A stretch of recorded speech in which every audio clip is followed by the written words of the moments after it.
Punjabi radio USA ਸੁਣ ਰਹੇ ਸਾਰੇ ਸਰੋਤਿਆਂ ਨੂੰ ਪਿਆਰ ਸਤਿਕਾਰ ਸਹਿ ਨਿੱਘੀ ਜਿਹੀ ਸਤਿ ਸ੍ਰੀ ਅਕਾਲ। ਸਭ ਨੂੰ ਜੀ ਆਇਆਂ ਨੂੰ ਆਖਦੇ ਹਾਂ। ਸੋ ਪ੍ਰੋਗਰਾਮ ਅਪਡੇਟ ਅਮਰੀਕਾ 'ਚ ਆਪ ਸਭ ਦਾ ਸਵਾਗਤ ਹੈ। ਮੈਂ ਰਾਜਕਨਵੀਰ ਸਿੰਘ, ਜੁੜ ਚੁੱਕੇ ਨੇ ਮੇਰੇ ਨਾਲ ਹਰਜੋਤ ਸਿੰਘ ਖਾਲਸਾ ਜੀ। ਹਰਜੋਤ ਸਿੰਘ ਜੀ, ਜੀ ਆਇਆਂ ਨੂੰ ਸਵਾਗਤ ਹੈ। ਸਤਿ ਸ੍ਰੀ ਅਕਾਲ। ਸਤਿ ਸ਼੍ਰੀ ਅਕਾਲ, ਧੰਨਵਾਦ ਜੀ ਆਇਆਂ ਨੂੰ। ਪੰਜਾਬੀ ਰੇਡੀਓ USA ਦੇ ਜਿੰਨੇ ਵੀ ਸਰੋਤੇ ਸਾਡੇ ਸਾਰੇ ਹੀ AM ਸਟੇਸ਼ਨਸ, FM ਸਟੇਸ਼ਨ, ਘਰਾਂ ਦੇ ਵਿੱਚ ਰੇਡੀਓ ਸੈਟਸ ਦੇ ਰਾਹੀਂ, ਟੈਲੀਫੋਨ ਦੇ ਰਾਹੀਂ, ਫੇਸਬੁੱਕ, YouTube ਤੇ ਲਾਈਵ ਦੇਖ ਰਹੇ ਹੋ, ਸੁਣ ਰਹੇ ਹੋ, ਸਾਰਿਆਂ ਨੂੰ ਜੀ ਆਇਆਂ ਨੂੰ ਤੇ ਬਹੁਤ ਹੀ ਪਿਆਰ ਤੇ ਸਤਿਕਾਰ ਭਰੀ ਸਤਿ ਸ਼੍ਰੀ ਅਕਾਲ। ਸਰੋਤਿਓ, ਅੱਜ ਜੁਲਾਈ ਦੀ 5 ਤਰੀਕ ਆ, ਦਿਨ ਸ਼ੁੱਕਰਵਾਰ ਆ। ਤੁਹਾਡੇ ਲਈ ਸਵੇਰ ਦਾ ਅਪਡੇਟ ਅਮਰੀਕਾ ਪ੍ਰੋਗਰਾਮ ਲੈ ਕੇ ਹਾਜ਼ਰ ਹੋਏ ਹਾਂ।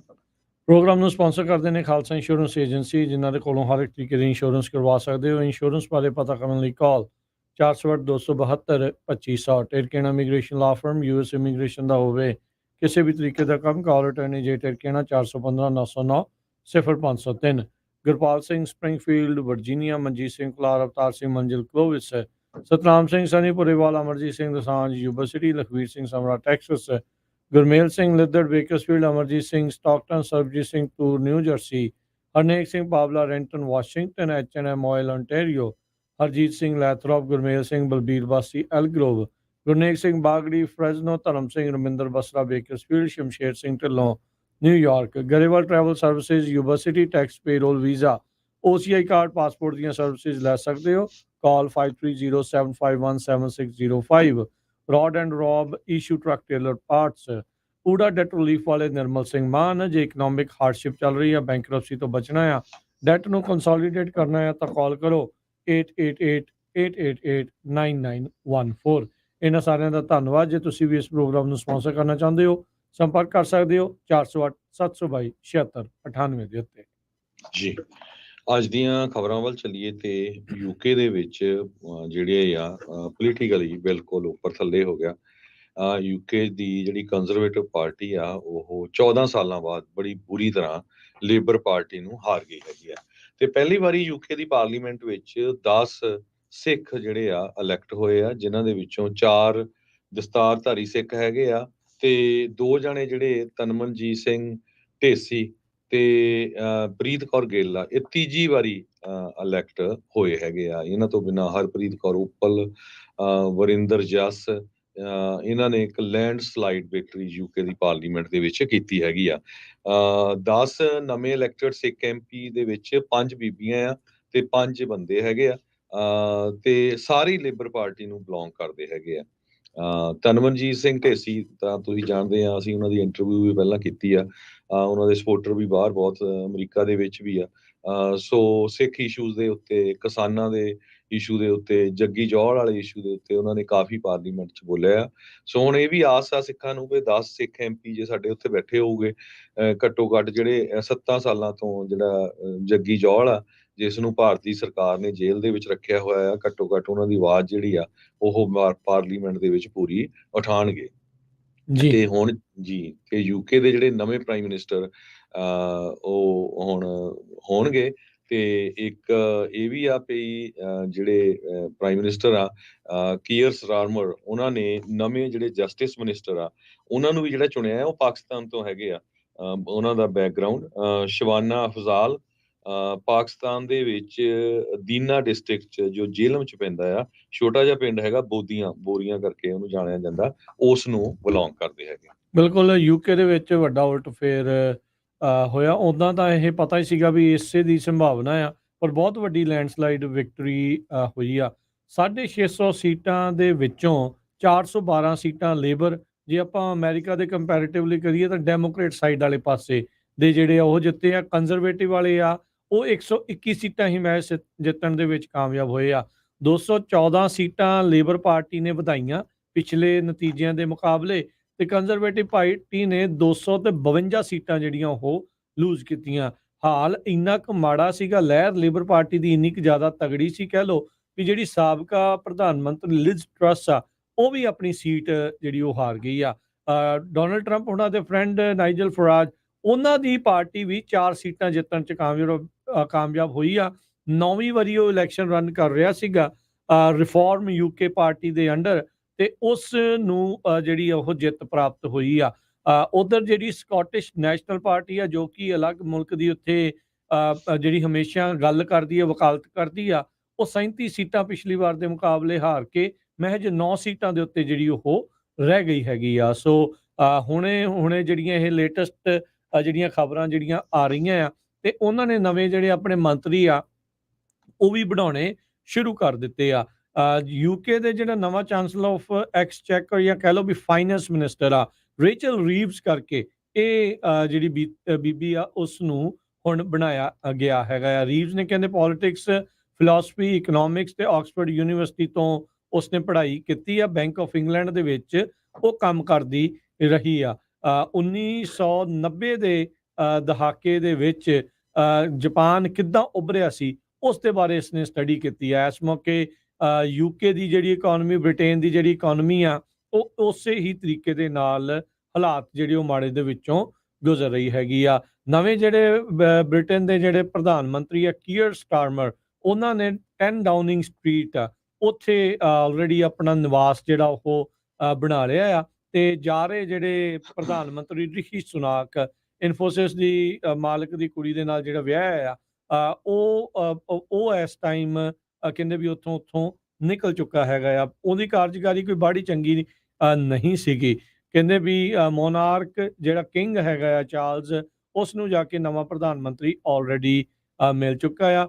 ਸੋ ਸਟਾਰਮਰ ਨੇ ਕਹਿੰਦੇ ਵੀ ਯੂਕੇ ਦੇ ਇਤਿਹਾਸ ਦੇ ਵਿੱਚ ਪਹਿਲੀ ਵਾਰ ਮਹਿਲਾ ਫਾਈਨੈਂਸ ਮਿਨਿਸਟਰ ਉਸ ਨੂੰ ਨਿਯੁਕਤ ਕੀਤਾ ਹੈਗਾ ਆ। ਡਿਪਟੀ ਪ੍ਰਾਈਮ ਮਿਨਿਸਟਰ ਦੇ ਤੌਰ ਦੇ ਉੱਤੇ ਵੀ ਇੱਕ ਬੀਬੀ ਦਾ ਨਾਮ ਸਾਹਮਣੇ ਆਇਆ ਹੈ, ਐਂਜਲਾ ਰੇਨਰ।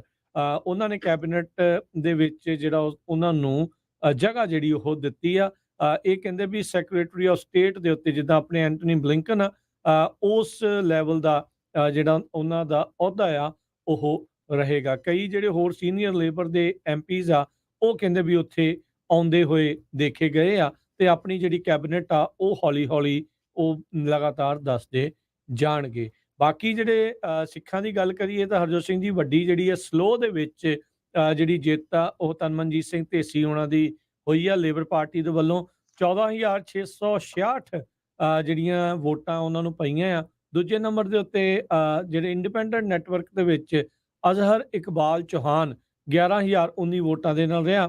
ਤੀਜੇ ਨੰਬਰ ਦੇ ਉੱਤੇ ਨੰਦਾ ਕੌਰ ਮੋਨੀ, ਉਹ ਕੰਜ਼ਰਵੇਟਿਵ ਪਾਰਟੀ ਦੀ ਕੈਂਡੀਡੇਟ ਸੀ, ਉਹ 7457 ਵੋਟਾਂ ਲੈ ਕੇ ਜਿਹੜੇ ਤੀਜੇ ਤੇ। ਰਿਫਾਰਮ ਪਾਰਟੀ ਵਾਲੇ ਨੇ ਵੀ, ਰੋਬਿਨ ਜੈਕਸਨ ਨੇ 3352 ਵੋਟਾਂ ਹਾਸਲ ਕੀਤੀਆਂ। ਤੇ ਇਸ ਦੌਰਾਨ ਜਿਹੜੇ ਲੇਬਰ ਪਾਰਟੀ ਦੇ ਤਨਮਨਜੀਤ ਸਿੰਘ ਢੇਸੀ ਆ, ਉਹਨਾਂ ਨੂੰ ਜਿਹੜੀ ਜਿੱਤ ਪ੍ਰਾਪਤ ਹੋਈ ਹੈ। ਤੀਜੀ ਵਾਰ ਦੁਬਾਰਾ ਜਿਹੜੇ ਆ ਉਹ ਇਲੈਕਸ਼ਨ ਇਹਨਾਂ ਨੇ ਜਿੱਤੀ ਹੈਗੀ ਆ। ਪ੍ਰੀਤ ਕੌਰ ਗਿੱਲ, ਜਿੱਦਾਂ ਆਪਾਂ ਦੱਸਿਆ ਵੀ ਉਹਨਾਂ ਦੀ ਜਿਹੜੀ ਜਿੱਤ ਹੋਈ ਆ। ਹਰਪ੍ਰੀਤ ਕੌਰ ਉੱਪਲ, ਵਰਿੰਦਰ ਜੱਸ, ਇਹਨਾਂ ਨੇ ਵੀ ਆਪੋ ਆਪਣੀਆਂ ਜਿਹੜੀਆਂ ਸੀਟਾਂ ਆ ਇਹ ਕੱਢੀਆਂ ਹੈਗੀਆਂ ਆ। ਸੋ ਇਹ ਇਸ ਟਾਈਮ ਜਿਹੜਾ ਉਹ ਦੇਖਿਆ ਜਾਵੇ ਤਾਂ ਕਾਫੀ ਵੱਡੀ ਜਿਹੜੀ ਕਹਿ ਲਓ ਵੀ ਇੱਕ ਫੋਰਸ ਦੇ ਤੌਰ ਦੇ ਉੱਤੇ ਜਿਹੜੇ ਪੰਜਾਬੀ ਆ ਉਹ ਉੱਭਰ ਕੇ ਸਾਹਮਣੇ ਆਏ ਆ। ਬਹੁਤ ਇੱਕ ਵਧੀਆ ਇੱਕ ਗੱਲ ਹੈਗੀ ਆ। ਯੂਕੇ ਦੇ ਵਿੱਚ ਹੁਣ ਆਪਣੇ 10 ਐਮਪੀ ਹੋ ਗਏ ਆ। 14 ਜਿਹੜੇ ਐਮਪੀ ਆ ਉਹ ਕੈਨੇਡਾ 'ਚ ਆ। ਅਸੈਂਬਲੀ ਦੇ ਵਿੱਚ ਆਪਣੇ ਇੱਥੇ ਜਸਮੀਤ ਬੈਂਸ ਆ, ਹੋਰ ਛੋਟੀਆਂ ਥਾਵਾਂ ਦੇ ਉੱਤੇ ਆ। ਹੋਰ ਮੁਲਕਾਂ ਦੇ ਵਿੱਚ ਵੀ ਕਿਤੇ ਕਿਤੇ ਜਿਹੜੇ ਆਪਣੇ ਸਿੱਖ ਐਮਪੀ ਜਾਂ ਇਲੈਕਸ਼ਨ ਜਿਹੜੇ ਉਹ ਜਿੱਤਦੇ ਆ ਰਹੇ ਆ। ਸੋ ਇਹ ਸਾਂਝੇ ਤੌਰ ਦੇ ਉੱਤੇ ਇੱਕ ਵਧੀਆ ਉਪਰਾਲਾ ਆ, ਤੇ ਜਿਹੜੀ ਸਿੱਖਾਂ ਦੀ ਆਵਾਜ਼ ਆ, ਜਿਹੜੀ ਉੱਥੋਂ ਦੇ ਲੋਕਾਂ ਦੀ ਆਵਾਜ਼ ਆ, ਉਸ ਨੂੰ ਜਿਹੜਾ ਇਹ ਲਗਾਤਾਰ ਚੁੱਕਦੇ ਰਹਿਣਗੇ ਤਾਂ ਇਹ ਬੜੀ ਵਧੀਆ ਗੱਲ ਹੋਊਗੀ। ਸੋ ਤਨਮਨਜੀਤ ਸਿੰਘ ਢੇਸੀ ਤੇ ਪ੍ਰੀਤਪਾਲ ਗਿੱਲ ਉਹਨਾਂ ਨੇ ਐਕਸ ਦੇ ਉੱਤੇ ਲਿਖਦੇ ਹੋਏ ਕਿਹਾ, ਕਹਿੰਦੇ ਵੀ ਅਸੀਂ ਬੜੇ ਮਾਣ ਦੇ ਨਾਲ ਜਿਹੜਾ ਇਹ ਮਾਣ ਕਰਦੇ ਹਾਂ ਸਾਡੇ ਲੋਕਾਂ ਦੇ ਉੱਤੇ, ਜਿਨ੍ਹਾਂ ਨੇ ਸਾਨੂੰ ਦੁਬਾਰਾ ਜਿਹੜਾ ਉਹ ਜਿਤਾਇਆ ਹੈਗਾ ਆ। ਬਰਮਿੰਗਮ ਐਜਬਸਟਨ ਤੋਂ ਜਿਹੜੀ ਪ੍ਰੀਤ ਕੌਰ ਗਿੱਲ ਆ, ਉਹ ਤੀਜੀ ਵਾਰ ਹੁਣ ਐਮਪੀ ਜਿਹੜੀ ਉਹ ਚੁਣੀ ਗਈ ਆ। ਤੇ ਕਹਿੰਦੀ ਮੈਂ ਸਾਰਿਆਂ ਦਾ ਧੰਨਵਾਦ ਕਰਦੀ ਹਾਂ ਜਿਨ੍ਹਾਂ ਨੇ ਮੇਰੇ ਵਿੱਚ ਭਰੋਸਾ ਜਿਹੜਾ ਉਹ ਜਿਤਾਇਆ, ਤੇ ਮੈਂ ਆਪਣੇ ਸਾਰੇ ਲੋਕਾਂ ਨੂੰ ਲਗਾਤਾਰ ਇਦਾਂ ਹੀ ਸਰਵ ਕਰਦੀ ਰਹੂੰਗੀ। ਜੀ ਬਿਲਕੁਲ। ਸੋ 10 ਜਾਣੇ ਪੰਜਾਬੀ ਮੂਲ ਦੇ ਜਿਹੜੇ ਆ ਮੈਂਬਰ ਪਾਰਲੀਮੈਂਟ, ਉਹ ਉੱਥੇ ਦੀ ਜਿਹੜੀ ਇਲੈਕਸ਼ਨ ਜਿਹੜੀ ਰੀਸੈਂਟਲੀ ਹੋ ਕੇ ਹਟੀ ਆ, ਉਹਦੇ ਵਿੱਚ ਜਿੱਤੇ ਹੈਗੇ ਆ। ਸੋ ਸਾਰਿਆਂ ਨੂੰ ਪੰਜਾਬੀ ਜਿਹੜੀ USA ਵੱਲੋਂ ਬਹੁਤ ਵਧਾਈਆਂ, ਤੇ ਆਸ ਕਰਦੇ ਹਾਂ ਕਿ ਸਿੱਖ ਇਸ਼ੂਜ਼ ਤੇ ਜਿਹੜੇ ਪੰਜਾਬ ਦੇ ਇਸ਼ੂਜ਼ ਹੈਗੇ ਆ ਉਹਨਾਂ ਨੂੰ ਇਹ ਉਠਾਉਂਦੇ ਰਹਿਣਗੇ, ਤੇ ਲੋਕ ਵੀ ਜਿਹੜੇ ਰਿਮਾਈਂਡ ਕਰਦੇ ਰਹਿਣਗੇ।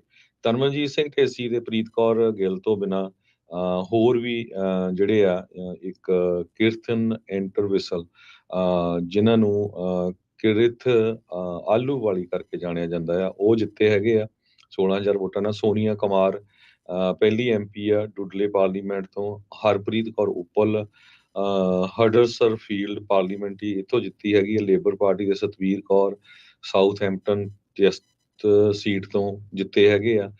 ਵਰਿੰਦਰ ਜੱਸ ਬੁਲਵਰਹੈਂਪਟਨ ਤੋਂ 8,000 ਵੋਟਾਂ ਦੇ ਨਾਲ ਜਿੱਤੇ ਆ। ਡਾਕਟਰ ਜੀਵਨ ਸੰਧੇਰ ਤੇ ਜਸ ਅਟਵਾਲ। ਗੁਰਿੰਦਰ ਸਿੰਘ ਜੋਸਨ ਇਹ ਸਮੈਦਵਿਕ ਤੋਂ ਜਿਹੜੇ ਜਿੱਤੇ ਹੈਗੇ ਫਸਟ ਟਾਈਮ MP ਉੱਥੇ ਦੇ ਜਿਹੜੇ ਬਣੇ ਹੈਗੇ ਆ। ਸੋ ਟੋਟਲ 650 ਸੀਟਾਂ ਆ ਮੈਂਬਰ ਪਾਰਲੀਮੈਂਟ ਦੀਆਂ ਹਾਊਸ ਆਫ ਕਾਮਨਸ ਦੇ ਵਿੱਚ। ਲੇਬਰ ਪਾਰਟੀ ਦੇ ਕੋਲ 410 ਆ ਇਸ ਟਾਈਮ, ਤੇ ਕੰਜ਼ਰਵੇਟਿਵਸ ਦੇ ਕੋਲ 118 ਰਹਿ ਗਈਆਂ ਆ। ਪ੍ਰੀਤੀ ਪਟੇਲ ਜਿਹੜੀ ਇੱਕ ਵਾਰ ਮਿਨਿਸਟਰ ਵੀ ਬਣਾਈ ਸੀ, ਬਹੁਤ ਕੰਜ਼ਰਵੇਟਿਵ ਫੋਰਨ ਪਾਰਟੀ ਦੀ ਮਿਨਿਸਟਰ। ਆ, ਸਿੱਖਾਂ ਦੇ ਅਗੇਂਸਟ ਬਹੁਤ ਜ਼ਿਆਦਾ ਪ੍ਰਚਾਰ ਕਰਦੀ ਸੀ, ਗੁਜਰਾਤ ਦੀ ਰਹਿਣ ਵਾਲੀ ਆ, ਉਹ ਵੀ ਇਲੈਕਸ਼ਨ ਜਿਹੜੀ ਆ ਜਿੱਤ ਗਈ ਹੈਗੀ ਆ। ਜੀ ਬਿਲਕੁਲ। ਸੋ ਕਹਿੰਦੇ ਵੀ ਜਿਹੜੀ ਨਾਈਜਲ ਫਰਾਜ ਦੀ ਪਾਰਟੀ ਆ, ਉਹਨੇ ਇੱਕ ਬੜੀ ਵੱਡੀ ਭੂਮਿਕਾ ਨਿਭਾਈ ਕੰਜ਼ਰਵੇਟਿਵ ਪਾਰਟੀ ਨੂੰ, ਜਿਹੜੀ ਉਹ ਕਹਿ ਸਕਦੇ ਆ ਵੀ ਵੱਡੀ ਹਾਰ ਜਿਹੜੀ ਦਿਵਾਉਣ ਦੇ ਵਿੱਚ। ਵੋਟਸ ਜਿਹੜੀ ਕੰਜ਼ਰਵੇਟਿਵ ਵੋਟ ਆ, ਉਹ ਕਾਫੀ ਜ਼ਿਆਦਾ ਡਿਵਾਈਡ ਹੋਈ। ਰਿਫਾਰਮ ਪਾਰਟੀ ਦਾ ਜਿਹੜਾ UK ਦੇ ਵਿੱਚ ਨਾਈਜਲ ਫਰਾਜ, ਜੋ ਕਿ ਜਿਹੜਾ ਬ੍ਰੈਕਸਿਟ ਦੇ ਵਿੱਚ ਇੱਕ ਮੇਨ ਬੰਦਾ ਦੇਖਿਆ ਜਾ ਰਿਹਾ ਸੀਗਾ, ਉਹਨੇ ਇੱਕ ਟਾਈਮ ਦੇ ਉੱਤੇ ਕਹਿ ਦਿੱਤਾ ਸੀਗਾ ਵੀ ਮੈਂ MP ਦੀ ਚੋਣ ਨਹੀਂ ਲੜਨੀ, ਮੈਂ ਟਰੰਪ ਹੁਣਾਂ ਦੀ ਰੀ-ਇਲੈਕਸ਼ਨ ਬਿਡ ਆ ਉਹਦੇ ਵਿੱਚ ਆ ਕੇ ਮਦਦ ਜਿਹੜੀ ਉਹ ਕਰੂੰਗਾ। ਪਰ ਉਸੇ ਦਰਮਿਆਨ ਉਹਨੇ ਅਖੀਰਲੇ ਮੌਕੇ ਦੇ ਉੱਤੇ ਕਿਹਾ ਵੀ ਨਹੀਂ, ਮੈਂ ਇਲੈਕਸ਼ਨ ਜਿਹੜੀ ਉਹ ਰਨ ਕਰ ਰਿਹਾ ਆ, ਤੇ ਉਸ ਦੀ ਆਪਣੀ ਜਿਹੜੀ ਉਹ ਜਿੱਤ ਹੋਈ ਆ। ਉਹ ਕਹਿੰਦੇ ਵੀ ਆਉਣ ਵਾਲੇ ਸਮੇਂ ਦੇ ਵਿੱਚ ਤੁਸੀਂ ਰਿਫਾਰਮ ਪਾਰਟੀ ਨੂੰ ਇੱਕ ਵੱਡੀ ਪਾਰਟੀ ਦੇ ਤੌਰ ਦੇ ਉੱਤੇ ਜਿਹੜਾ ਉਹ ਦੇਖੋਗੇ। ਨਾਈਜਲ ਫਰਾਜ ਇੱਕ ਰਾਈਟ ਵਿੰਗ ਜਿਹੜੀ ਰਿਫਾਰਮ UK ਪਾਰਟੀ ਦਾ ਮੇਨ ਫਾਊਂਡਰ ਜਿਹੜਾ ਉਹ ਹੈਗਾ। ਜਦ ਪ੍ਰੈਸ ਕਾਨਫਰੰਸ ਕਰ ਰਿਹਾ ਸੀਗਾ, ਉਹ ਵੀ ਚਰਚਾ ਦਾ ਵਿਸ਼ਾ ਜਿਹੜਾ ਉਹ ਬਣੀ। ਉੱਥੇ ਇੱਕ ਹੈਕਲਰ ਨੇ ਰੇਸਿਸਟ ਵਗੈਰਾ ਉਸ ਨੂੰ ਕਿਹਾ, ਤੇ ਕਹਿੰਦਾ ਵੀ ਕੋਈ ਨਹੀਂ, ਪੱਬ ਦੇ ਵਿੱਚ ਬਹੁਤ ਬੀਅਰ ਪਈ ਹੈ, ਤੂੰ ਵੀ ਜਾ ਕੇ ਜਿਹੜੀ ਉਹ ਪੀ ਲਾ। ਉਧਰ ਕੀਅਰ ਸਟਾਰਮਰ ਤੇ ਆਪਣੀ ਵਾਈਫ ਦੇ ਨਾਲ, ਵਿਕਟੋਰੀਆ ਸਟਾਰਮਰ ਦੇ ਨਾਲ 10 ਡਾਊਨਿੰਗ ਸਟਰੀਟ ਦੇ ਵਿੱਚ ਜਿਹੜੀ ਉੱਥੇ ਪਹੁੰਚ ਗਏ ਆ। ਰਿਸ਼ੀ ਸੁਨਾਕ, ਉਹਨਾਂ ਨੇ ਕੰਜ਼ਰਵੇਟਿਵ ਪਾਰਟੀ ਦੀ ਹਾਰ ਦੀ ਜ਼ਿੰਮੇਵਾਰੀ ਆਪਣੇ ਸਿਰ ਲੈਂਦਿਆਂ ਹੋਏ ਕਿਹਾ ਆ, ਦੂਜਿਆਂ ਨੂੰ ਵਧਾਈ ਦਿੱਤੀ ਆ, ਤੇ ਨਾਲ ਉਹਨਾਂ ਨੇ ਕਿਹਾ ਆ ਵੀ ਇਸ ਟਾਈਮ ਅਸੀਂ ਉਹਨਾਂ ਦਾ ਜੀ ਆਇਆਂ ਨੂੰ ਆਖਦੇ ਆ। ਉਹਨਾਂ ਨੇ ਆਪਣਾ ਜਿਹੜਾ ਹੈਂਡਓਵਰ ਆ ਪਾਵਰ ਆਲਰੇਡੀ ਜਿਹੜੀ ਕੰਪਲੀਟ ਹੋ ਚੁੱਕੀ ਆ। ਅਮਰੀਕਾ ਵਾਂਗੂ ਨਹੀਂ ਹੋਇਆ ਵੀ ਅਸੀਂ ਇਲੈਕਸ਼ਨ ਦੇ ਉੱਤੇ ਰੌਲਾ ਰੱਪਾ ਜਿਹੜਾ ਉਹ ਪਿਆ ਆ। ਕਿੰਗ ਚਾਰਲਸ ਨੂੰ ਉਹਨਾਂ ਨੇ ਆਪਣਾ ਰੈਜੀਗਨੇਸ਼ਨ ਜਿਹੜਾ ਆਲਰੇਡੀ ਦੇ ਦਿੱਤਾ ਹੈਗਾ ਆ। ਤੇ ਜਿਹੜੇ UK ਦੇ ਨਵੇਂ ਪ੍ਰਧਾਨ ਮੰਤਰੀ ਆ ਸਟਾਰਮਰ, ਉਹਨਾਂ ਨੇ ਆਪਣੀ ਸਪੀਚ ਦੇ ਵਿੱਚ ਇਹ ਕਿਹਾ ਆ ਵੀ ਉਹ UK ਨੂੰ ਸ਼ਾਂਤ ਪਾਣੀਆਂ ਦੇ ਵਿੱਚ ਲੈ ਕੇ ਜਾਣਗੇ। ਉਹ ਕਹਿੰਦੇ ਵੀ 14 ਸਾਲ ਕੰਜ਼ਰਵੇਟਿਵ ਰੂਲ ਦਾ ਬੜਾ ਟਰਬੂਲੈਂਟ ਜਿਹੜੇ ਉਹ ਸਾਲ ਰਹੇ ਆ। ਬੋਰਿਸ ਜੌਨਸਨ, ਲਿਜ਼ ਟਰੱਸ, ਰਿਸ਼ੀ ਸੁਨਾਕ, ਜਦੋਂ ਦਾ ਨਵਾਂ ਰਾਜਾ ਬਣਿਆ ਆ, ਉਸਨੇ 3 ਜਿਹੜੇ ਆ ਉਹ ਜਿਹੜੇ ਪ੍ਰਧਾਨ ਮੰਤਰੀ ਆ ਆਲਰੇਡੀ ਜਿਹੜੇ ਉਹ ਦੇਖ ਲਏ ਹੈਗੇ ਆ। ਸੋ ਹੁਣ ਦੇਖੋ ਅੱਗੇ UK ਦੇ ਵਿੱਚ ਕਿੱਦਾਂ ਬਣਦਾ ਆ। ਕਹਿੰਦੇ ਵੀ ਸਭ ਤੋਂ ਵੱਡੀ ਜਿਹੜੀ ਇਸ ਟਾਈਮ ਸਕਾਟਿਸ਼ ਨੈਸ਼ਨਲ ਪਾਰਟੀ ਨੂੰ ਜਿਹੜੀ ਵੱਡੀ ਲਾਸ ਆ ਉਹ ਦੇਖਣ ਲਾਇਕ ਆ। ਜਿਹੜਾ ਆਜ਼ਾਦ ਸਕਾਟਲੈਂਡ ਦੀ ਗੱਲ ਕਰਦੇ ਆ, ਕਹਿੰਦੇ ਵੀ ਉਹ ਹਾਲ ਦੀ ਘੜੀ ਠੰਡੇ ਬਸਤੇ ਦੇ ਵਿੱਚ ਪੈ ਜਾਊਗੀ, ਕਿਉਂਕਿ ਲੇਬਰ ਪਾਰਟੀ ਨੇ ਵੀ ਉੱਥੇ ਵੱਡੀ ਜਿੱਤ ਪ੍ਰਾਪਤ ਜਿਹੜੀ ਉਹ ਕੀਤੀ ਹੈਗੀ ਆ। ਕੀ ਇਹ ਬ੍ਰੈਗਸਿਟ ਦੇ ਕਰਕੇ ਸਾਰਾ ਕੁਝ ਇੰਨਾ ਜ਼ਿਆਦਾ ਜਿਹੜੀ ਉਤਲ ਪਥਲ ਜਿਹੜੀ ਹੋਈ ਆ, ਜਾਂ ਲੋਕਾਂ ਦੇ ਵਿੱਚ ਹੈ ਹੀ ਐਂਟੀ ਇਨਕਮ ਮੈਸੀਨਿਕ ਜ਼ਿਆਦਾ ਹੋ ਚੁੱਕੀ ਸੀ, ਕੰਜ਼ਰਵੇਟਿਵਸ ਤੋਂ ਤੰਗ ਹੀ ਇੰਨੇ ਆ ਗਏ ਸੀਗੇ ਵੀ ਨਹੀਂ, ਇਸ ਵਾਰ ਉਹਨਾਂ ਨੇ ਜਿਹੜਾ ਆ ਉਹ ਬਦਲ ਕੇ ਜਿਹੜਾ ਉਹ ਦੇਖ ਲਿਆ ਹੈਗਾ ਆ। ਸੋ ਨਵੇਂ ਜਿਹੜੇ ਪ੍ਰਧਾਨ ਮੰਤਰੀ ਤੇ ਅਮਰੀਕਾ ਦੇ ਜਿਹੜੇ ਰਾਸ਼ਟਰਪਤੀ ਆ, ਉਹਨਾਂ ਦੇ ਨਾਲ ਕਿੱਦਾਂ ਜਿਹੜਾ ਉਹ ਸੰਬੰਧ ਰਹਿਣਗੇ, ਉਹ ਦੇਖਣ ਵਾਲੀ ਗੱਲ ਆ। ਕੀਅਰ ਸਟਾਰਮਰ ਦਾ ਮੈਨੂੰ ਨਹੀਂ ਲੱਗਦਾ ਹਰਜੋਤ ਸਿੰਘ ਜੀ ਆਪਣੇ ਵਿੱਚੋਂ ਕਈਆਂ ਨੂੰ, ਮੋਸਟਲੀ ਲੋਕਾਂ ਨੂੰ ਉਹਨਾਂ ਦਾ ਨਾਮ ਵੀ ਜਿਹੜਾ ਉਹ ਪਤਾ ਹੋਵੇ ਵੀ ਇਹ ਇੱਕ ਨਵੇਂ ਜਿਹੜੇ ਉਹ ਜਿੱਤਣ ਜਾ ਰਹੇ ਆ ਜਾਂ ਨਵੇਂ ਪ੍ਰਧਾਨ ਮੰਤਰੀ ਬਣ ਜਾ ਰਹੇ ਆ। ਜੌਨ ਕਾਰਬਿਨ ਦਾ ਸਭ ਨੇ ਸੁਣਿਆ ਸੀ, ਉਹ ਸਗੋਂ ਪਾਰਟੀ ਚੋਂ ਬਾਹਰ ਹੋ ਕੇ ਆਜ਼ਾਦ ਉਮੀਦਵਾਰ ਦੇ ਤੌਰ ਦੇ ਉੱਤੇ ਉਹਨਾਂ ਦੀ ਜਿਹੜੀ ਉਹ ਜਿੱਤ ਜਿਹੜੀ ਉਹ ਹੋਈ ਹੈਗੀ ਆ। ਸੋ ਇਸ ਟਾਈਮ ਤੱਕ ਇਹ ਚੀਜ਼ਾਂ ਜਿਹੜੀਆਂ ਸਾਹਮਣੇ ਆਈਆਂ ਆ। ਸਕਾਟਿਸ਼ ਸੀਟ ਦੇ ਵਿੱਚ ਇੱਕ ਸੀਟ ਨੂੰ ਦੁਬਾਰਾ ਜਿਹੜਾ ਆ ਰੀਕਾਊਂਟ ਦੇ ਲਈ ਕੀਤਾ ਗਿਆ ਸੀਗਾ। ਸੋ ਫਾਈਨਲ ਰਿਜ਼ਲਟ ਕਹਿੰਦੇ ਕੱਲ ਤੱਕ ਜਿਹੜੇ ਉਹ ਆਉਣਗੇ। ਸੋ ਨੰਬਰਸ ਕਈ ਕੁਛ ਦੱਸ ਰਹੇ, ਜਿੱਦਾਂ ਤੁਸੀਂ ਦੱਸਿਆ ਸੀ, ਜਿਹੜੇ CNN ਵਾਲੇ ਆ ਉਹ ਮੈਂ ਵੇਖ ਰਿਹਾ ਰਿਪੋਰਟ ਕਰ ਰਹੇ ਆ 412 ਲੇਬਰ, ਕੰਜ਼ਰਵੇਟਿਵ 121, ਲਿਬਰਲ ਡੈਮੋਕ੍ਰੇਟ ਜਿਹੜੀ ਤੀਜੀ ਵੱਡੀ ਪਾਰਟੀ ਦੇ ਤੌਰ ਦੇ ਉੱਤੇ 71, ਫਿਰ Scottish national party 9, ਸਿਨਫੀਨ 7, independent 6, green party 4, reform party 4। ਇਸ ਤਰੀਕੇ ਦੇ ਨਾਲ ਛੋਟੀਆਂ ਪਾਰਟੀਆਂ ਨੇ 1-2 ਸੀਟਾਂ ਜਿਹੜੀਆਂ ਉਹ ਹਾਸਲ ਕੀਤੀਆਂ ਨੇ। ਜੀ ਬਿਲਕੁਲ। ਸੋ ਇੰਗਲੈਂਡ ਦੇ ਵਿੱਚ ਜਿਹੜੀ ਨਵੀਂ ਸਰਕਾਰ ਆ ਉਹ ਬਣ ਗਈ ਹੈਗੀ ਆ। ਕੰਜ਼ਰਵੇਟਿਵ ਉੱਥੇ ਜਿਹੜੇ ਆ ਬਹੁਤ ਬੁਰੀ ਤਰ੍ਹਾਂ ਹਾਰ ਗਏ ਹੈਗੇ ਆ। ਫੋਰਨ ਪਾਲਿਸੀ ਦੇ ਵਿੱਚ ਕੀ ਚੇਂਜਸ ਆਉਂਦੀਆਂ ਇਹ ਆਉਣ ਵਾਲੇ ਸਮੇਂ 'ਚ ਦੇਖਦੇ ਆ। ਪਰ ਇੰਗਲੈਂਡ ਦੇ ਵਿੱਚ ਵੀ ਜਿਹੜਾ ਕ੍ਰਾਈਮ ਬੜਾ ਵਧਿਆ, ਹੋਮਲੈਸਨੈਸ ਬਹੁਤ ਵਧੀ ਹੋਈ ਹੈਗੀ ਆ। ਸੋ ਕੰਜ਼ਰਵੇਟਿਵ ਉਹ ਸਾਰੇ ਕਾਸੇ ਨੂੰ ਕੰਟਰੋਲ ਨਹੀਂ ਕਰ ਸਕੇ। ਇਨਫਲੇਸ਼ਨ ਬੜੀ ਵਧੀ, ਮਹਿੰਗਾਈ ਬਹੁਤ ਹੋਈ ਹੋ ਸੀ। ਸੋ ਇਸ ਕਰਕੇ ਲੈਂਡਸਲਾਈਡ ਵਿਕਟਰੀ ਹੋਈ ਹੈਗੀ ਆ। ਤੇ ਪੰਜਾਬੀਆਂ ਨੂੰ, ਸਿੱਖਾਂ ਨੂੰ ਵੀ ਬਹੁਤ ਬਹੁਤ ਵਧਾਈਆਂ ਕਿ 10 ਬੰਦੇ ਜਿਹੜੇ ਆ ਉਹਨਾਂ ਦੇ ਐਜ਼ ਏ ਮੈਂਬਰ ਪਾਰਲੀਮੈਂਟ ਉੱਥੇ ਪਹੁੰਚ ਗਏ ਹੈਗੇ। ਇਹਦੇ ਵਿੱਚ ਇੱਕ ਚੀਜ਼ ਹੋਰ ਐਡ ਕਰਦੇ ਜਾਈਏ, ਲੇਬਰ ਪਾਰਟੀ ਦੀ ਦੇਖੋ ਇੰਨੀ ਜ਼ਿਆਦਾ ਵੇਵ ਸੀਗੀ, ਉਸ ਦੇ ਬਾਵਜੂਦ ਕਈ ਇਲਾਕਿਆਂ ਦੇ ਵਿੱਚ ਲੇਬਰ ਪਾਰਟੀ ਨੂੰ ਹਰਾ ਕੇ ਇੰਡੀਪੈਂਡੈਂਟ ਪ੍ਰੋ ਗਾਜ਼ਾ ਜਾਂ ਪ੍ਰੋ ਪੈਲਸਟੀਨ ਕੈਂਡੀਡੇਟ ਆ, ਉਹਨਾਂ ਨੇ ਵੀ ਜਿਹੜੀ ਆ ਉੱਥੇ ਜਿੱਤ ਪ੍ਰਾਪਤ ਕੀਤੀ ਹੈਗੀ ਆ। ਸੋ ਇਹ ਇੱਕ ਚੇਂਜ ਜਿਹੜਾ ਆ ਕਈ ਥਾਵਾਂ ਦੇ ਉੱਤੇ ਦੇਖਣ ਨੂੰ ਮਿਲਿਆ, ਖਾਸ ਕਰਕੇ ਕਹਿੰਦੇ ਵੀ ਉਹਨਾਂ ਇਲਾਕਿਆਂ 'ਚ ਜਿੱਥੇ ਮੁਸਲਿਮ ਬਹੁ ਗਿਣਤੀ ਵੋਟਰਸ ਰਹਿੰਦੇ ਆ, ਉੱਥੇ ਜਿਹੜੀ ਲੇਬਰ ਪਾਰਟੀ ਆ ਉਹਨਾਂ ਨੂੰ 5 ਸੀਟਾਂ ਜਿਹੜੀ ਉਹ ਹਾਰ ਦਾ ਸਾਹਮਣਾ ਕਰਨਾ ਪਿਆ। 4 ਉੱਥੇ ਇੰਡੀਪੈਂਡੈਂਟ ਜਿੱਤੇ ਆ ਤੇ 1 ਉੱਥੇ ਕੰਜ਼ਰਵੇਟਿਵ ਜਿਹੜੇ ਉਹ ਜਿੱਤੇ ਹੈਗੇ ਆ। ਲੈਸਟਰ ਸਾਊਥ ਦੇ ਵਿੱਚ ਸੌਕਟ ਐਡਮ ਉਹਨੇ ਕਿਹਾ ਵੀ ਦਿਸ ਇਜ਼ ਫॉर ਗਾਜ਼ਾ, ਉਹ 979 ਵੋਟਾਂ ਦੇ ਨਾਲ ਉਸਦੀ ਉੱਥੇ ਜਿੱਤ ਪ੍ਰਾਪਤ ਹੋਈ ਆ। ਸੋ ਬਹੁਤ ਕੁਛ ਜਿਹੜਾ ਇਸ ਦੇ ਵਿੱਚ ਨਵੀਆਂ ਜਿਹੜੀਆਂ ਸਮੀਕਰਨ ਆ ਉਹ ਹੁਣ ਬਣੇ ਹੈਗੇ ਨੇ। ਜੀ। ਸੋ ਸਿੱਖਾਂ ਤੋਂ 10 ਸਿੱਖਾਂ ਤੋਂ ਬਿਨਾਂ ਜਿਹੜੇ ਆ ਹੋਰ ਵੀ ਭਾਰਤੀ ਮੂਲ ਦੇ ਜਿਹੜੇ ਉੱਥੇ ਜਿੱਤੇ ਹੈਗੇ ਆ, ਜਿਨ੍ਹਾਂ ਦਾ ਕੁਛ ਨਾ ਕੁਛ ਬੈਕਗਰਾਉਂਡ ਇੰਡੀਆ ਦਾ ਨਾਲ ਹੈਗਾ ਆ। ਰਿਸ਼ੀ ਸਨਾਕ ਜਿੱਦਾਂ ਹੈ ਤਾਂ ਇਹ ਬੋਰਨ ਉੱਥੇ ਦੇ ਹੀ, ਪਰ ਇਹਨਾਂ ਦੇ ਜਿਹੜੇ ਬਜ਼ੁਰਗ ਆ ਪਾਕਿਸਤਾਨ ਤੋਂ ਆਏ ਹੋ ਆ, ਜਿਸ ਟਾਈਮ ਦੇ ਉੱਤੇ ਇੰਡੀਆ ਪਾਕਿਸਤਾਨ ਇੱਕ ਹੁੰਦਾ ਸੀ। ਇਸੇ ਤਰ੍ਹਾਂ ਸੁਐਲਾ ਬ੍ਰੈਵਰਮੈਨ, ਇਹ ਕੰਜ਼ਰਵੇਟਿਵ ਪਾਰਟੀ ਦੀ ਪਹਿਲਾਂ ਬ੍ਰਿਟਿਸ਼ ਹੋਮ ਸੈਕਟਰੀ ਰਹੀ ਆ, ਇਹ ਵੀ ਦੁਬਾਰਾ ਕੀ ਜਿੱਤ ਗਈ ਆ। ਪ੍ਰੀਤੀ ਪਟੇਲ, ਇਹ ਗੁਜਰਾਤੀ ਓਰੀਜਨ ਦੀ ਕੰਜ਼ਰਵੇਟਿਵ ਪਾਰਟੀ ਦੀ ਮੈਂਬਰ ਆ, ਇਹ ਵੀ ਜਿੱਤੀ ਆ। ਕਨਿਸ਼ਕਾ ਨਰੈਣ, ਇਹ ਲੇਬਰ ਪਾਰਟੀ ਦੇ ਆ, ਇਹ ਜਿੱਤੇ ਆ। ਤੇ ਬਾਕੀ ਜਿਹੜੇ ਆ ਸ਼ਿਵਰਾਨੀ ਰਾਜਾ, ਇਹ ਵੀ ਕੰਜ਼ਰਵੇਟਿਵ ਪਾਰਟੀ ਦੀ ਜਿੱਤੀ ਆ। ਨਵਿੰਦੂ ਮਿਸ਼ਰਾ, ਇਹ ਲੇਬਰ ਪਾਰਟੀ ਦੇ ਆ। ਤੇ ਬਾਕੀ ਜਿਹੜੇ ਆ ਗਗਨ ਮਹਿੰਦਰਾ, ਇਹ ਕੰਜ਼ਰਵੇਟਿਵ ਪਾਰਟੀ ਦੇ ਆ, ਇਹ ਜਿਹੜੇ ਭਾਰਤੀ ਮੂਲ ਦੇ ਜਿੱਤੇ ਆ। ਤੇ 10 ਜਿਹੜੇ ਆ ਉਹ ਸਿੱਖ ਮੂਲ ਦੇ ਉੱਥੇ ਜਿੱਤੇ ਆ। ਜੀ ਬਿਲਕੁਲ। ਤੇ ਸੋ ਇਹ ਸਾਰਾ ਕੁਛ ਜਿਹੜਾ ਇਸ ਟਾਈਮ ਆਪਣੇ ਸਾਹਮਣੇ ਜਿਹੜਾ ਉਹ ਨਜ਼ਰ ਆ ਰਿਹਾ ਹੈਗਾ ਆ। ਤੇ ਇਹਦੇ ਵਿੱਚ ਹੁਣ ਦੇਖੋ ਉੱਥੇ ਕਿੱਦਾਂ ਓਵਰਆਲ ਜਿਹੜਾ ਉਹ ਅਸਰ ਜਿਹੜਾ ਉਹ ਰਹਿੰਦਾ ਆ, ਕਿੱਦਾਂ ਜਿਹੜੀ ਉੱਥੇ ਤਬਦੀਲੀ ਆਉਂਦੀ ਆ। ਸੋ ਕੀ ਬ੍ਰੈਕਸਿਟ ਤੋਂ ਦੁਬਾਰਾ ਯੂਰੋ ਦੇ ਨਾਲ ਜੁੜਨ ਦੀ ਕੋਈ ਸੰਭਾਵਨਾ ਉੱਥੇ ਦੁਬਾਰਾ ਇਹਨਾਂ ਦੀ ਬਣੂਗੀ? ਇਹ ਚੀਜ਼ ਜਿਹੜੀ ਉਹ ਦੇਖਣ ਵਾਲੀ ਨਾਲ ਦੇ ਨਾਲ ਰਹੂਗੀ, ਕਿਉਂਕਿ ਉੱਥੇ ਬਹੁਤ ਸਾਰੇ ਜਿਹੜੇ ਛੋਟੇ ਲੋਕ ਆ ਉਹਨਾਂ ਦਾ ਖਾਸਾ ਜਿਹੜਾ ਉਹ ਅਸਰ ਪਿਆ ਹੈਗਾ ਆ। ਉਹਨਾਂ ਨੇ ਉਹ ਦੇਖਿਆ ਆ ਵੀ ਉਹਨਾਂ ਨੂੰ ਮੁਸ਼ਕਿਲਾਂ ਦਾ ਜਿਹੜਾ ਉਹ ਸਾਹਮਣਾ ਕਰਨਾ ਪਿਆ ਆ, ਖਾਸ ਕਰਕੇ ਕਹਿ ਸਕਦੇ ਹਾਂ ਵੀ ਇਕਨੋਮਿਕ ਜਿਹੜੀਆਂ ਸਥਿਤੀਆਂ ਦੇ ਵਿੱਚੋਂ। ਸੋ ਪਰ ਹੁਣ ਨਵੀਂ ਪਾਰਟੀ ਦੇ ਉੱਤੇ ਵੀ ਜਿੱਤ ਇਹਨਾਂ ਦੀ ਬਹੁਤ ਵੱਡੀ ਆ, ਪਰ ਇਹ ਵੀ ਨਾਲ ਦੇ ਨਾਲ ਆ ਵੀ ਲੋਕਾਂ ਦਾ ਦਬਾਅ ਵੀ ਉਹਨਾਂ ਦੇ ਉੱਤੇ ਉਨਾ ਹੀ ਜ਼ਿਆਦਾ ਜਿਹੜਾ ਉਹ ਰਹਿਣ ਵਾਲਾ ਹੈਗਾ। ਜੀ ਬਿਲਕੁਲ।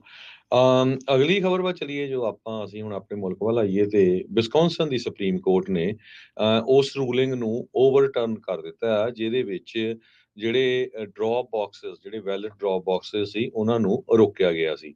ਇਹ ਕਹਿੰਦੇ ਵੀ ਕਾਫੀ ਮੇਜਰ ਇੰਪੈਕਟ ਹੋਊਗਾ ਬੈਟਲ ਗਰਾਊਂਡ ਸਟੇਟ ਦੇ ਵਿੱਚ ਜਿਹੜੀ 2024 ਦੀ ਪ੍ਰੈਜ਼ੀਡੈਂਸ਼ੀਅਲ ਇਲੈਕਸ਼ਨ ਹੋਣੀ ਹੈਗੀ ਆ। ਤੁਹਾਨੂੰ ਪਤਾ ਹੀ ਹੋਣਾ ਵੀ ਪਹਿਲੀ ਵਾਰੀ ਜਦੋਂ ਪ੍ਰੈਜ਼ੀਡੈਂਟ ਟਰੰਪ ਜਿਹੜੇ ਸੀਗੇ, ਇੱਕ ਵਾਰੀ ਉਹ ਇਸ ਸਟੇਟ ਨੂੰ ਲੈ ਗਏ ਸੀ।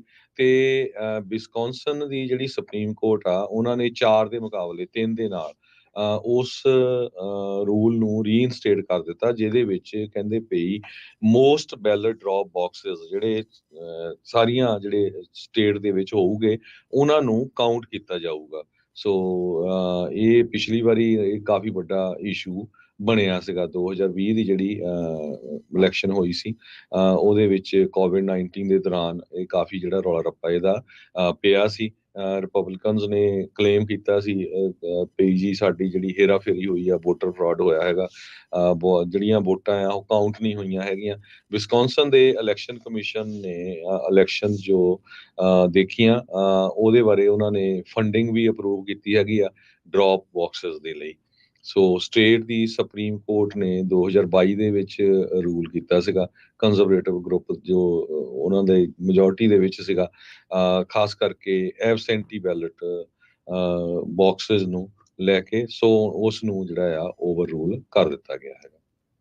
ਜੀ, ਜੀ, ਬਿਲਕੁਲ। ਹਰਜੋਤ ਸਿੰਘ ਜੀ, ਇੱਕ ਬ੍ਰੇਕ ਦਾ ਵਕਤ ਹੋ ਗਿਆ। ਬ੍ਰੇਕ ਤੋਂ ਬਾਅਦ ਦੇ ਵਿੱਚ ਜੋ ਬਾਈਡਨ ਹੁਣਾਂ ਨੂੰ ਲੈ ਕੇ ਕੀ ਕੁਛ ਅਪਡੇਟਸ ਆ ਰਹੀਆਂ ਆ, ਉਹ ਆਪਣੇ ਜਿਹੜੇ ਸਰੋਤਿਆਂ ਦੇ ਨਾਲ ਸ਼ੇਅਰ ਕਰਾਂਗੇ। ਕਾਫੀ ਕੁਛ ਜਿਹੜਾ ਉਹ ਚੱਲ ਰਿਹਾ ਆ, ਉਹਨਾਂ ਦੀ ਪਾਰਟੀ ਨੂੰ ਲੈ ਕੇ, ਉਹਨਾਂ ਦੀ ਪ੍ਰੈਜ਼ੀਡੈਂਸੀ ਨੂੰ ਲੈ ਕੇ, ਤੇ ਆ ਰਹੀ ਜਿਹੜੀ ਆ ਅਗਲੀ ਜਿਹੜੀ ਉਹਨਾਂ ਦੀ ਜਿਹੜੀ ਉਹਨਾਂ ਨੇ ਕੈਂਡੀਡੇਸੀ ਆ, ਉਸ ਨੂੰ ਲੈ ਕੇ। ਸੋ ਜੁੜੇ ਰਹੋ ਇੱਦਾਂ ਪੰਜਾਬੀ ਰੇਡੀਓ ਯੂਐਸਏ ਦੇ ਨਾਲ। ਅਹਿਮ ਖਬਰਾਂ ਉਸ ਨਾਲ ਸੰਬੰਧਿਤ ਤੁਹਾਡੇ ਨਾਲ ਸ਼ੇਅਰ ਕਰਾਂਗੇ।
ਬ੍ਰੇਕ ਤੋਂ ਬਾਅਦ ਇੱਕ ਵਾਰੀ ਫਿਰ ਆਪ ਸਭ ਦਾ ਸਵਾਗਤ ਹੈ। ਇਸ ਵਕਤ ਪ੍ਰੋਗਰਾਮ ਚੱਲ ਰਿਹਾ ਜੀ ਇਸ time update America. Harjot Singh ji, ਜੀ ਆਇਆਂ ਨੂੰ ਇੱਕ ਵਾਰੀ ਫਿਰ ਸਤਿ ਸ਼੍ਰੀ ਅਕਾਲ, ਸਵਾਗਤ ਹੈ ਜੀ। ਸਤਿ ਸ਼੍ਰੀ ਅਕਾਲ, ਧੰਨਵਾਦ ਜੀ ਆਇਆਂ ਨੂੰ। ਤੇ ਜਿਸ ਤਰ੍ਹਾਂ ਤੁਸੀਂ ਦੱਸਿਆ ਸੀ ਕਿ ਆਪਾਂ ਪ੍ਰੈਜ਼ੀਡੈਂਟ ਜੋ ਬਾਈਡਨ ਉਹਨਾਂ ਦੀ ਰੇਸ ਨੂੰ ਲੈ ਕੇ ਵੀ ਹੋ ਸਕਦਾ ਉਹ ਕੁਇਟ ਕਰ ਦੇਣ, ਉਹਨਾਂ ਦੇ ਉੱਤੇ ਪ੍ਰੈਸ਼ਰ ਤਾਂ ਬਹੁਤ ਆ। ਅੱਜ ਪ੍ਰੈਜ਼ੀਡੈਂਟ ਟਰੰਪ ਨੇ ਇੱਕ ਵਾਰੀ ਫੇਰ ਬਾਈਡਨ ਨੂੰ ਚੈਲੰਜ ਕੀਤਾ ਹੈ ਵੀ ਦੂਜੀ ਡਿਬੇਟ ਲਈ ਤਿਆਰ ਰਹੋ, ਤੇ ਇਹਦੇ ਵਿੱਚ ਕੋਈ ਵੀ ਬੰਦਾ ਇਨਵੋਲਵ ਨਹੀਂ ਹੋਣਾ ਚਾਹੀਦਾ। ਕਹਿੰਦੇ 1-on-1 ਆਪਾਂ ਜਿਹੜੇ ਆ ਇਸ਼ੂਜ਼ ਇਮੀਗ੍ਰੇਸ਼ਨ ਨੂੰ ਲੈ ਕੇ, ਇਨਫਲੇਸ਼ਨ ਨੂੰ ਲੈ ਕੇ ਡਿਸਕਸ ਕਰਾਂਗੇ। ਪਹਿਲੀ ਡਿਬੇਟ ਦੇ ਵਿੱਚ ਤਾਂ ਮੈਂ ਜੇਤੂ ਰਿਹਾ ਹੀ ਆ, ਤੇ ਦੂਜੀ ਡਿਬੇਟ ਜਿਹੜੀ ਆ ਉਹ ਵੀ ਕਹਿੰਦੇ ਐਨੀ ਟਾਈਮ, ਐਨੀ ਵੇਅਰ ਤੇ ਐਨੀ ਪਲੇਸ ਹੋਣੀ ਚਾਹੀਦੀ ਹੈਗੀ ਆ। ਜੀ ਬਿਲਕੁਲ। ਸੋ ਦੇਖੋ ਕੀ ਬਣਦਾ ਆ। ਉਧਰ ਜੋ ਬਾਈਡਨ ਹੁਣਾਂ ਨੇ ਵੀਕਐਂਡ ਦੇ ਉੱਤੇ ਬਹੁਤ ਸਾਰੀਆਂ ਜਿਹੜੀਆਂ ਇੰਟਰਵਿਊਜ਼ ਜਿਹੜੀਆਂ ਉਹਨਾਂ ਨੇ ਰੱਖ ਲਈਆਂ ਆ, ਇਹ ਦਿਖਾਉਣ ਦੇ ਲਈ ਵੀ ਉਹ ਮੈਂਟਲੀ ਪੂਰੀ ਤਰ੍ਹਾਂ ਸਟੇਬਲ ਨੇ ਤੇ ਇਸ ਅਹੁਦੇ ਦੇ ਲਈ ਤਿਆਰ ਹੈਗੇ ਨੇ। ਜੋ ਬਾਈਡਨ ਹੁਣਾਂ ਨੇ ਨਾਲ ਇਹ ਵੀ ਕਿਹਾ ਵੀ ਉਹ ਕਿਤੇ ਵੀ ਨਹੀਂ ਜਾ ਰਹੇ, ਪਰ ਇਹ ਮੰਨਦੇ ਆ ਵੀ ਮੈਨੂੰ ਨੀਂਦ ਦੀ ਬਹੁਤ ਜ਼ਿਆਦਾ ਹੋਰ ਨੀਂਦ ਦੀ ਇੱਕ ਹਿਸਾਬ ਦੇ ਨਾਲ ਜ਼ਰੂਰਤ ਹੈਗੀ ਆ। ਸੋ ਇਹ ਮੁੱਦਾ ਜਿਹੜਾ ਉਹ ਚੱਲ ਰਿਹਾ ਇਹਨਾਂ ਦੇ ਕੈਂਪੇਨ ਦੇ ਵਿੱਚ।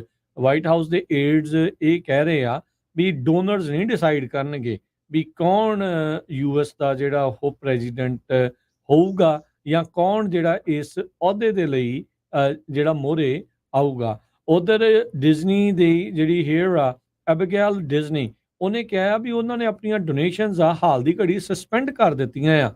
ਕਹਿੰਦੇ ਵੀ ਉਹ ਮੌਜੂਦਾ ਹਾਲਾਤਾਂ ਨੂੰ ਦੇਖਦੇ ਹੋਏ ਆ, ਕੋਈ ਡਿਸਰਿਸਪੈਕਟ ਨਹੀਂ ਆ, ਬੇਇੱਜ਼ਤੀ ਨਹੀਂ ਆ।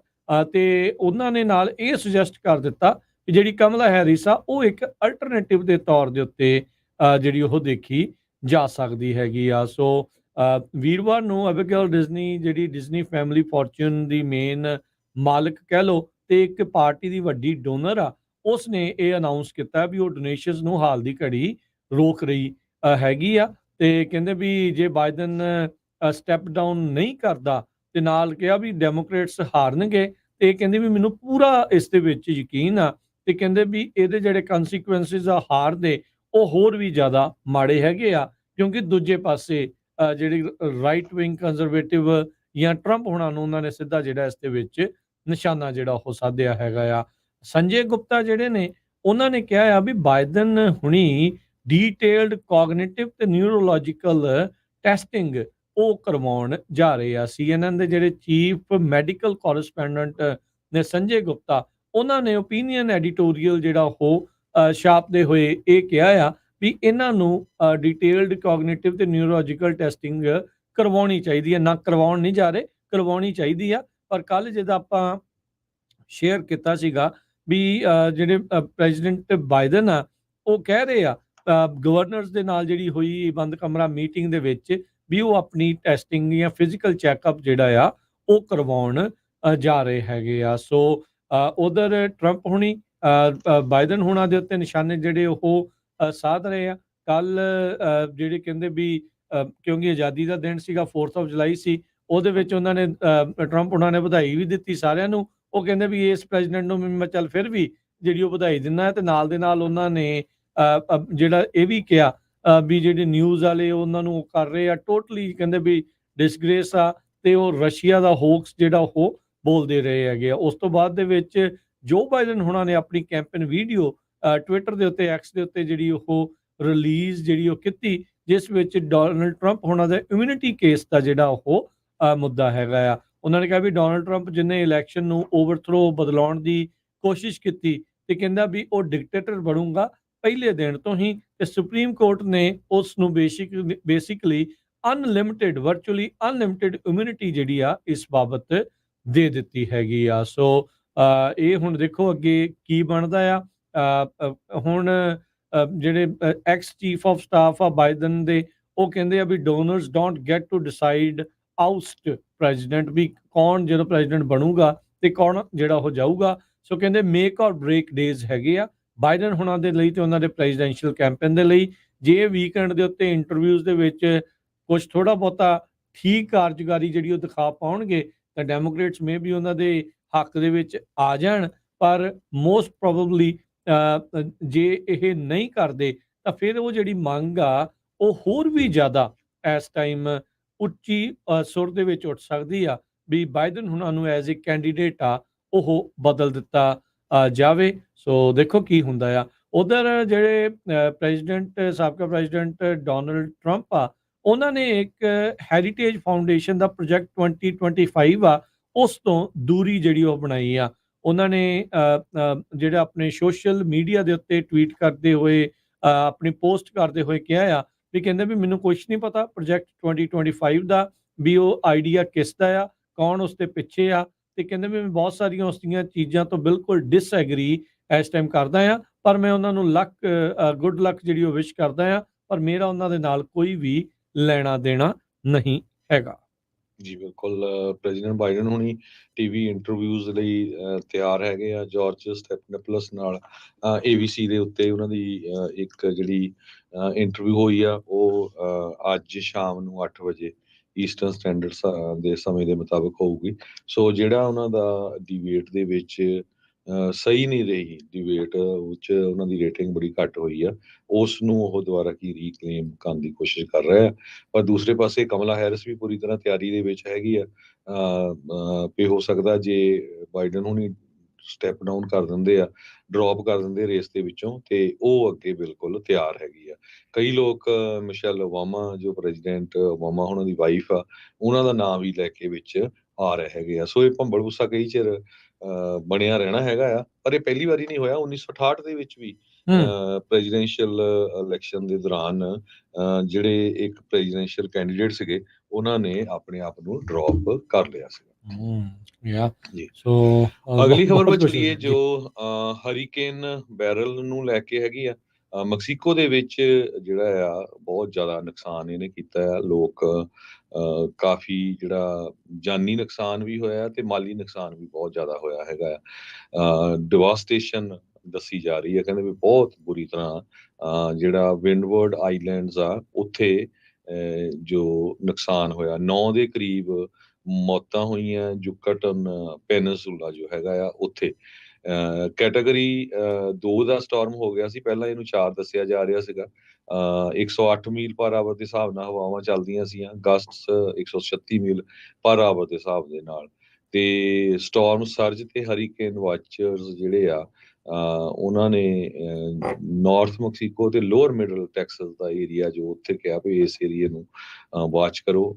ਇੱਥੇ ਜਿਹੜਾ ਕੈਟਾਗਰੀ 3 ਹੋ ਸਕਦਾ, ਤੇ ਹੋ ਸਕਦਾ ਕੈਟਾਗਰੀ 2 ਵੀ ਉਹ ਬਣ ਜਾਵੇ। ਪਰ ਓਵਰਆਲ ਕਾਫੀ ਜ਼ਿਆਦਾ ਜਿਹੜਾ ਨੁਕਸਾਨ ਆ ਇਸ ਜਿਹੜਾ ਸਟਾਰਮ ਆ ਉਹਦੇ ਨਾਲ ਹੋ ਰਿਹਾ ਹੈ। ਜੀ ਬਿਲਕੁਲ। ਸੋ ਸਥਿਤੀ ਕੋਈ ਬੜੀ ਕਹਿ ਸਕਦੇ ਹਾਂ ਵੀ ਓਵਰਆਲ ਇੰਨੀ ਚੰਗੀ ਜਿਹੜੀ ਉਹ ਨਹੀਂ ਰਹੀ ਹੈਗੀ। ਪਹਿਲੋਂ ਕੈਰੇਬੀਅਨ ਆਈਲੈਂਡਸ ਦੇ ਵਿੱਚ ਇਹਨਾਂ ਨੇ ਇਸ ਹਰੀਕੇਨ ਨੇ ਕਾਫੀ ਜ਼ਿਆਦਾ ਨੁਕਸਾਨ ਕੀਤਾ ਹੈਗਾ। ਅਗਲੀ ਯੂਐਸ ਦੀ ਇਕੋਨਮੀ ਦੇ ਨਾਲ ਜੁੜੀ ਖਬਰ ਦੇ ਵਿੱਚ, ਯੂਐਸ ਇਕੋਨਮੀ ਨੇ ਲੇਬਰ ਮਾਰਕੀਟ ਦੇ ਵਿੱਚ 2,06,000 ਨਵੀਆਂ ਜਿਹੜੀਆਂ ਜੂਨ ਦੇ ਵਿੱਚ ਜੌਬਸ ਐਡ ਕੀਤੀਆਂ ਹੈਗੀਆਂ। ਕਹਿੰਦੇ ਵੀ ਨੰਬਰ ਜੋ ਕਿ ਆਸਰਾਈ ਲਾਈ ਗਈ ਸੀਗੀ, ਉਸ ਦੇ ਅਨੁਕੂਲ ਹੀ ਰਿਹਾ ਆ, ਉਸ ਦੇ ਨਜ਼ਦੀਕ ਰਿਹਾ ਆ। ਅਨਇੰਪਲੋਇਮੈਂਟ ਦੀ ਜਿਹੜਾ ਦਰ ਆ, ਉਹ 4% ਤੋਂ ਉੱਤੇ ਦੁਬਾਰਾ ਜਿਹੜਾ ਉਹ ਚਲਾ ਗਿਆ ਆ। ਕਹਿੰਦੇ ਵੀ ਇਹ ਪਹਿਲੀ ਵਾਰ ਪਿਛਲੇ 2 ਸਾਲਾਂ ਵਿੱਚ ਇਸ ਤਰੀਕੇ ਦੇ ਨਾਲ ਹੋਇਆ ਆ। ਫਿਗਰਸ ਕਹਿੰਦੇ ਵੀ ਮਈ ਦੇ ਹਿਸਾਬ ਦੇ ਨਾਲ ਥੋੜੀ ਜਿਹੀ ਕੂਲਿੰਗ ਦੇਖੀ ਗਈ ਆ। ਮਈ ਦੇ ਵਿੱਚ 2,18,000 ਜੌਬਸ ਐਡ ਹੋਈਆਂ ਸੀ। ਅਨਇੰਪਲੋਇਮੈਂਟ ਰੇਟ ਇਸ ਟਾਈਮ 4.1% ਦੇ ਉੱਤੇ ਪਹੁੰਚ ਚੁੱਕਾ ਆ। ਇਹ 0.1% ਮਈ ਮਹੀਨੇ ਤੋਂ ਉੱਤੇ ਆ। ਪੇਰੋਲ ਜਿਹੜੀ ਫਰਮ ADP ਆ, ਉਸਨੇ ਰਿਪੋਰਟ ਕੀਤਾ ਵੀ ਜਿਹੜੇ ਪ੍ਰਾਈਵੇਟ ਇੰਪਲੋਇਰਸ ਆ, ਉਹਨਾਂ ਨੇ 1.5 ਲੱਖ ਜੌਬਸ ਐਡ ਕੀਤੀਆਂ ਜੂਨ 'ਚ, ਜੋ ਕਿ 1,57,000 ਤੋਂ ਘੱਟ ਆ ਉਸ ਤੋਂ ਪਿਛਲੇ ਮਹੀਨੇ ਤੋਂ। ਜੌਬ ਲੌਸਿਸ ਕਹਿੰਦੇ ਆ ਵੀ ਜਿਹੜੀਆਂ ਲੋਕਾਂ ਦੀ ਜਾ ਰਹੀ ਆ, ਨੌਕਰੀ ਜਾ ਰਹੀ ਆ, ਉਹ ਲਗਾਤਾਰ ਵੱਧ ਰਹੀ ਹੈਗੀ ਆ। ਕਹਿੰਦੇ ਵੀ ਐਗਜ਼ੈਕਟਿਵ ਆਊਟਪਲੇਸਮੈਂਟ ਫਰਮ ਜਿਹੜੀ ਚੈਲੰਜਰ ਗ੍ਰੇ ਤੇ ਜਿਹੜੀ ਕ੍ਰਿਸਮਸ ਆ, ਉਹਨਾਂ ਨੇ ਕੁੱਲ ਮਿਲਾ ਕੇ ਤਿੰਨਾਂ ਕੰਪਨੀਆਂ ਨੇ ਜਿਹੜੀ 48,786 ਜੌਬ ਕੱਟਸ ਜਿਹੜੀਆਂ ਉਹਨਾਂ ਨੇ ਕੀਤੀਆਂ ਹੈਗੀਆਂ ਆ। ਪਿਛਲੇ ਸਾਲ ਦੇ ਮੁਕਾਬਲੇ ਇਹ 20% ਵੱਧ ਜੌਬ ਕੱਟਸ ਦੇਖਣ ਨੂੰ ਜਿਹੜਾ ਮਿਲ ਰਿਹਾ ਆ।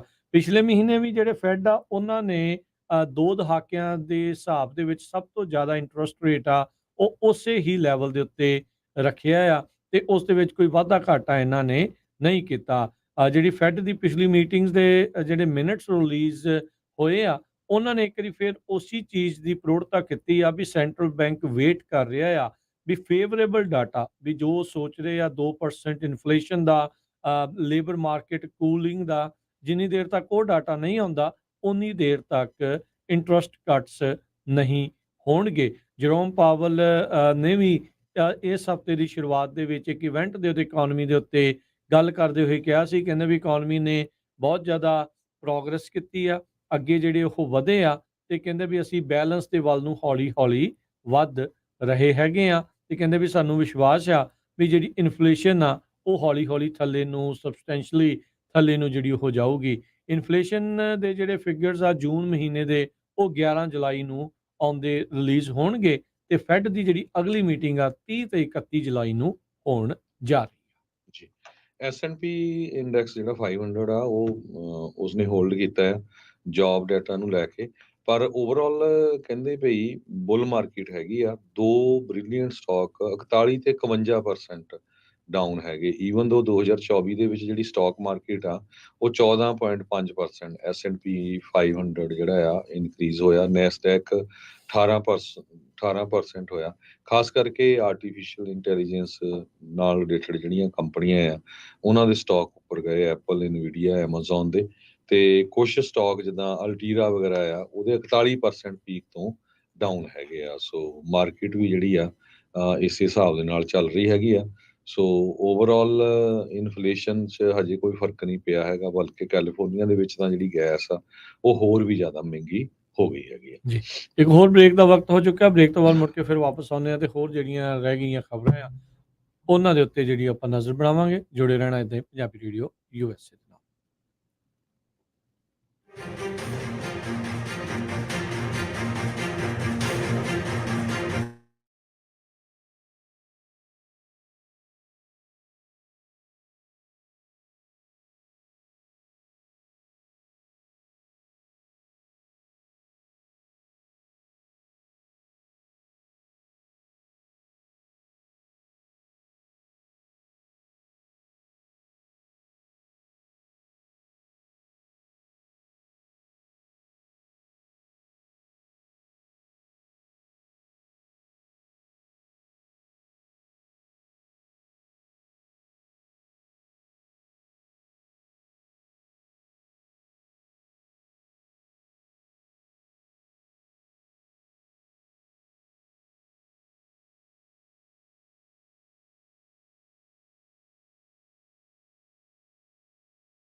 ਸੋ ਇਹ ਜਿਹੜੀ ਚੀਜ਼ ਆ ਉਹ ਇਸ ਟਾਈਮ ਜਿਹੜੀ ਉਹ ਚੱਲ ਰਹੀ ਸੀਗੀ ਤੇ ਜੈ ਸ਼ੰਕਰ ਨੂੰ ਬੇਸਿਕਲੀ ਉੱਥੋਂ ਦੇ ਫੋਰਨ ਮਿਨਿਸਟਰ ਵੈਂਗ ਯੀ ਆ ਉਸਨੇ ਕਲੀਅਰਲੀ ਇਹ ਦੱਸ ਦਿੱਤਾ ਆ, ਇਹ ਕਹਿ ਦਿੱਤਾ ਆ ਵੀ ਭਾਈ ਜਿੱਦਾਂ ਅਸੀਂ ਕਹਿੰਦੇ ਆ ਉਦਾਂ ਕਰੋ, ਨਹੀਂ ਤਾਂ ਫਿਰ ਸਾਡੇ ਤੋਂ ਮਾੜਾ ਕੋਈ ਨਹੀਂ। ਬਹੁਤ ਸਾਰਾ ਜਿਹੜਾ ਇਲਾਕਾ ਆ ਆਲਰੇਡੀ ਇੰਡੀਆ ਦਾ ਨੱਪ ਕੇ ਬੈਠੇ ਹੋਏ ਨੇ। ਸੋ ਇਹ ਸਾਰਾ ਕੁਝ ਇਸ ਟਾਈਮ ਬਰਾਬਰ ਜਿਹੜਾ ਉਹ ਚੱਲ ਰਿਹਾ ਹੈਗਾ ਆ। ਫੋਰਨ ਮਿਨਿਸਟਰ ਜੈ ਸ਼ੰਕਰ ਤੇ ਜਿਹੜੇ ਚਾਈਨਾ ਦੇ ਫੋਰਨ ਮਿਨਿਸਟਰ ਦੀ ਮੀਟਿੰਗ ਦੇ ਵਿੱਚ ਚਾਈਨਾ ਨੇ ਇੰਡੀਆ ਨੂੰ ਆਪਣੀ ਜਿਹੜੀ ਆ ਉਹ ਗੱਲ ਮਨਾਉਣ ਦੇ ਲਈ ਜਾਂ ਗੱਲ ਮੰਨਣ ਦੇ ਲਈ ਸਿੱਧੇ ਤੌਰ ਦੇ ਉੱਤੇ ਆਖ ਦਿੱਤਾ ਹੈਗਾ ਆ ਜੀ ਤੇ ਜਾਂਦੇ ਜਾਂਦੇ ਦੱਸਦੇ ਜਾਈਏ, ਪੰਜਾਬੀ ਜਿਹੜੀ ਯੂਐਸਏ ਤੇ ਪੰਜਾਬੀ ਕਲਚਰ ਸੈਂਟਰ ਯੂਐਸਏ ਵੱਲੋਂ ਆਰਟ ਕੈਂਪ ਬੱਚਿਆਂ ਦਾ ਲਾਇਆ ਜਾ ਰਿਹਾ ਹੈ।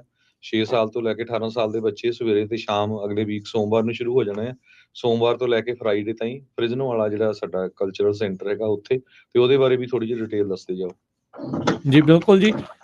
ਐਤਵਾਰ ਤੋਂ 8 ਤਰੀਕ ਤੋਂ ਇਹ ਜਿਹੜਾ ਸੌਰੀ ਸੋਮਵਾਰ ਤੋਂ ਜਿਹੜਾ 8 ਤਰੀਕ ਤੋਂ ਆਰਟ ਕੈਂਪ ਜਿਹੜਾ ਉਹ ਸ਼ੁਰੂ ਜਿਹੜਾ ਉਹ ਹੋਣ ਜਾ ਰਿਹਾ ਹੈ।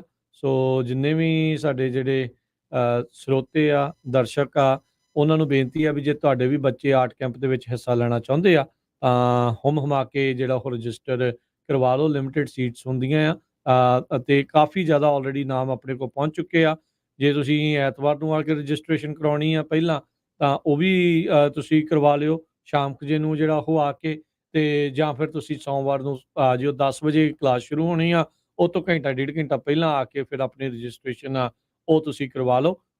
ਤੇ ਇਹ ਜਿਹੜਾ ਆਰਟ ਕੈਂਪ ਆ 5 ਦਿਨਾਂ ਦਾ ਆਰਟ ਕੈਂਪ ਹੋਣਾ ਆ। 6ਵੇਂ ਦਿਨ ਜਿਹੜੀ ਆ ਉਹ ਗ੍ਰੈਜੂਏਸ਼ਨ ਜਿਹੜੀ ਹੋਊਗੀ ਸੋਮਵਾਰ ਤੋਂ ਲੈ ਕੇ ਸ਼ੁੱਕਰਵਾਰ ਤੱਕ ਜਿਹੜਾ ਇਹ ਆਰਟ ਕੈਂਪ ਚੱਲਣਾ ਆ 8 ਤੋਂ ਲੈ ਕੇ 12 ਜਿਹੜਾ ਜੁਲਾਈ ਤੱਕ, ਤੇ 13 ਤਰੀਕ ਨੂੰ ਫਿਰ ਜਿਹੜਾ ਗ੍ਰੈਜੂਏਸ਼ਨ ਆ ਉਹ ਹੋਵੇਗੀ। ਸੋ ਸਾਰਿਆਂ ਨੂੰ ਜਿਹੜਾ ਆਪਾਂ ਬੇਨਤੀ ਕਰਦੇ ਹਾਂ ਵੀ ਜਿਹੜਾ ਵੀ ਕੋਈ ਸੁਣ ਦੇਖ ਰਿਹਾ ਆ ਉਹ ਆਪਣੇ ਬੱਚਿਆਂ ਨੂੰ 6 ਸਾਲ ਤੋਂ 5-6 ਸਾਲ ਤੋਂ ਉਮਰ ਦੇ ਤੋਂ ਲੈ ਕੇ 18 ਸਾਲ ਦੀ ਉਮਰ ਤੱਕ ਦੇ ਜਿਹੜੇ ਬੱਚੇ ਆ ਇਸ ਆਰਟ ਕੈਂਪ ਦੇ ਵਿੱਚ ਹਿੱਸਾ ਜਿਹੜਾ ਉਹ ਲੈ ਸਕਦੇ ਆ। ਸੁਖਪ੍ਰੀਤ ਸਿੰਘ ਜਿਹੜੇ ਆਰਟਿਸਟ ਆ ਉਹ ਆਪਣੇ ਕੋਲ ਪਹੁੰਚ ਰਹੇ ਨੇ ਤੇ ਉਹ ਇਸ ਆਰਟ ਕੈਂਪ ਨੂੰ ਜਿਹੜਾ ਉਹ ਪੂਰਾ ਜਿਹੜਾ ਉਹ ਚਲਾਉਣਗੇ।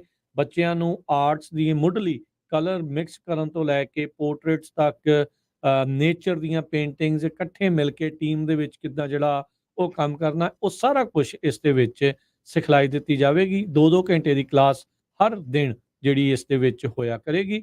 ਸੋ ਜਿਹੜੇ ਵੀ ਅਜੇ ਤੱਕ ਜਿਨ੍ਹਾਂ ਨੇ ਆਰਟ ਕੈਂਪ ਦੇ ਵਿੱਚ ਆਪਣੇ ਬੱਚਿਆਂ ਨੂੰ ਰਜਿਸਟਰ ਨਹੀਂ ਕਰਵਾਇਆ ਉਹ ਕਰਵਾ ਸਕਦੇ ਨੇ 408 722 7698 ਦੇ ਉੱਤੇ ਕਾਲ ਕਰਕੇ। ਤੇ ਹੁਣ ਲੈਂਦੇ ਹਾਂ ਜੀ ਇਜਾਜ਼ਤ। ਸਾਡੇ ਵੱਲੋਂ ਸਭ ਨੂੰ ਪਿਆਰ ਭਰੀ ਸਤਿ ਸ੍ਰੀ ਅਕਾਲ।